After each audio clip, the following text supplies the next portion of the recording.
ሰላም ዩቲዩብ ተመልካቾቼ እንዴት ናችሁ? ደህና ናችሁ ወይ? ሳምንታችሁ እንዴት አለፈ?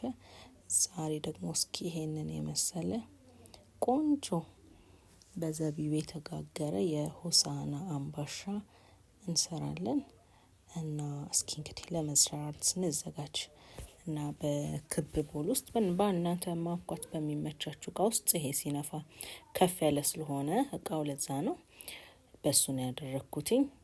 2 ለብ ያለ ውሃ ቀዝቃዛ ሳይሆን 2 ብርጭቆ ለብ ያለ ውሃ በመጠጫ ብርጭቆ ማለት ነው። ከዛም በኋላ እሱ ላይ ለብ ያለ ውሃ ነው መጠቀም ያለባችሁ። የፍስክ ከሆነ ምን ታረጋላችሁ? አንዱን ወተት አንዱን ውሃ ታረጉታላችሁ። በዛው ብርጭቆ ሩብ የሚያክል ዘይት ተጠቅም ያለው ማለት ነው። አሁን ደግሞ 2 በዚች በምታዩት መለኪያ ቫኒላ አርጌያለሁ ማለት ነው። 2 ማንኪያ ቫኒላ ተጠቅም ያለው። እናንተ የዱቄቱንም መጠቀም ትችላላችሁ። ከዚህ በፊት ሳነባበሩ ስጠቀም አይታችኋል። ፈሳሹን ስለምወደው ነው ስላልኩኝ ነው። በዚህ የጨመርኩት 1 የሾርባ ማንኪያ ዋይት ፊንገር አቸቶ ማለት ነው።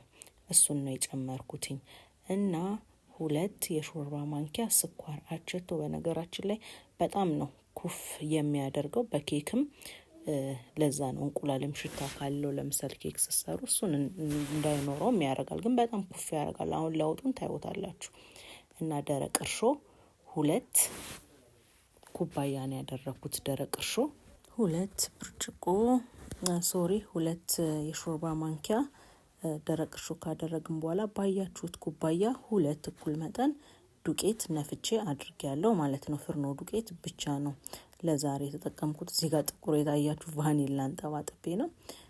እስ እንግዲህ አሁን ሌላ ደግሞ አንድ ተጨማሪ ነገር በቀደም አነባበሩ ሄዳችሁ ዩት የሰራውትን ብላክ ፎረስት ለምን ያልኳችሁ ማለት ነው። ይሄ የዳቦ ቅመም ነው።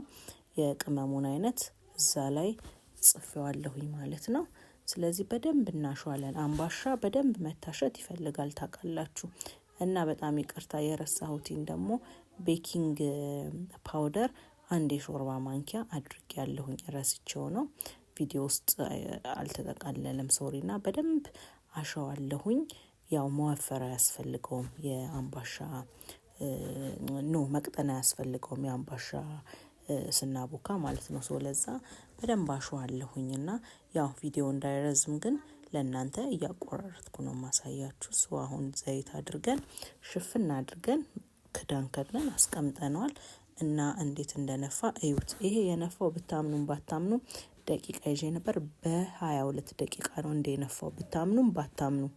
ኢቭን አየሩ ራሱ በጣም ብዙ ሞቃት አልነበረም እና በ22 ደቂቃ ነው ደቂቃ ይዤ እንትን ያልኩት። አሁን ድጋሚ አንድ ጊዜ ለመመለስ አስቤያለሁ፣ 2 እንዲነሳልኝ።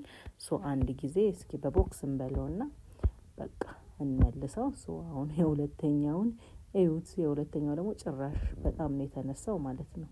ክዳኑን ሁሉ ይዞታል እና እንዴት እንደነፋ እዩት ሲያምር። አሁን ያው ፓትራችንን የፓትራ ጀርባ ላይ ነው አሁን የጠፈጠፍኩት ማለት ነው፣ ቶሎ እንዲንሸራተትልኝ። የጋገርኩት ግን በፓትራ ሳይሆን በእንጀራ ምጣድ ነው። በደንብ ኃይል እንዳይበዛባችሁ እንትን ስትሉት እንግዲህ እንደዚህ አርጌ ቆንጆ አርጌ ሸልሜዋለሁኝ። ቅርጹን ይውት ዘቢብ አድርጌበታለሁ። ዘቢቡ ደግሞ ሲጋገር ትንሽ ሜልት ይሆናል፣ ይቀልጣል፣ ቆንጆ ይሆናል። ይሄን ክቡን ቅርጽ እንደዚህ አድርጌ ነው፣ በሻይ መጠጫ ነው በፈለጋችሁት ማድረግ ትችላላችሁ፣ በውሃም ብርጭቆ እንደዚህ አርገን እንግዲህ ምጣዳችን ላይ ከሆነ በኋላ ይሄ ምጣድ ላይ ያነሳሁት ፎቶ ነው። ያውት ቪዲዮ ነው የተቀረጸው እንዴት እንደሚያምር ቆንጆ ሆነ። አላረረም ምን አላለም። በስቲኪንም ነክቸው ነበርና ከለሩ እንደምታዩት ነው። ጣዕሙ ደግሞ በጣም የዳቦ ዱቄቱ እንዳልኳችሁ ቀረፋ አለው፣ ድንብላል፣ አብሽ፣ በቃ ቅርንፉድ አለው፣ ድንብላል አለው፣ ጥቁር አዝሙድ፣ ነጭ አዝሙድ እና በሱ ስለተዘጋጀ በጣም ይጣፍጣል። እንዴት ደግሞ እንደነፋ ከተጋገረ በኋላ ይውላችሁ አንዱን ስላይስ ይውላችሁ እንዴት እንደነፋ እዩት። በጣም ቆንጆ ነው የሆነው። አምባሻችን በጣም ውብ ሆኖ ነው የወጣልን። ስለዚህ እንግዲህ አቸቶን እንድትጠቀሙ እመክራችኋለሁ ማለት ነው። እና ቆንጆ የሆሳዕና አምባሻ እንደሰራውላችሁ ተስፋ አደርጋለሁ። እስከ ሳምንት መልካም ሳምንት። እንግዲህ መጪው በዓል ነው። ከበዓል በኋላ ያለውን ደግሞ እስኪ አብረን እናያለን። ባይ